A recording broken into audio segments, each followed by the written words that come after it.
Trump declares a victory. And we've won. Let me tell you, we've won.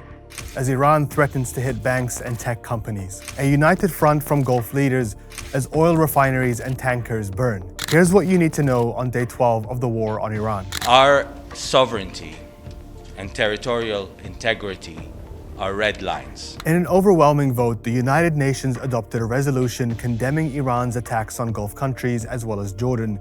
That was brought forward by the Gulf states themselves, who sought to lay some ground rules for what's become a spiraling regional war. But at the same time, images began surfacing of a drone exploding into Oman's Salalah oil refinery, setting it on fire. Then overnight, Iraqi oil tankers were struck with explosive boats inside Iraqi waters, forcing the government to shut its port operations. Iran's government continues to deny knowledge of attacks on oil infrastructure. But yesterday, the IRGC issued an even more alarming warning that it would now consider US and Israeli banks and tech companies across the region as legitimate targets. Following an airstrike that damaged Iran's oldest bank, SEPA, responsible for processing salary payments to IRGC staff, the Tasnim news agency listed a number of companies including Google, Microsoft, Palantir, IBM, Nvidia, and Oracle.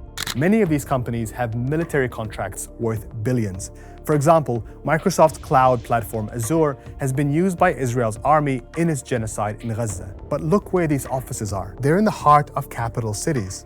And they're full of civilians, not soldiers. Many aren't American. So are these people legitimate targets too? Here's something to understand about Iran. The country spent much of the 20th century fighting off foreign invaders from Britain, from Russia, from Iraq. Its democratic leaders were overthrown with Western help. Its economy was isolated and crippled. And so in order to survive, it built a system that couldn't be toppled easily, that could survive without a leader and fight on. None of what is happening right now should be a surprise. This is the exact playbook Iran's leaders warned for years they would implement if that system came under threat. But has that message been understood? Donald Trump is looking for a clean victory narrative. But is this his mission accomplished moment, once declared by George W. Bush? At the beginning of what would become a 20-year war the US is still unable to remove itself entirely from, that claimed the lives of 1 million people. By contrast, here's what Trump actually campaigned on. So we go in, we blow up countries, and then we leave. We got nothing except dead people all over the place on both sides. How stupid are we?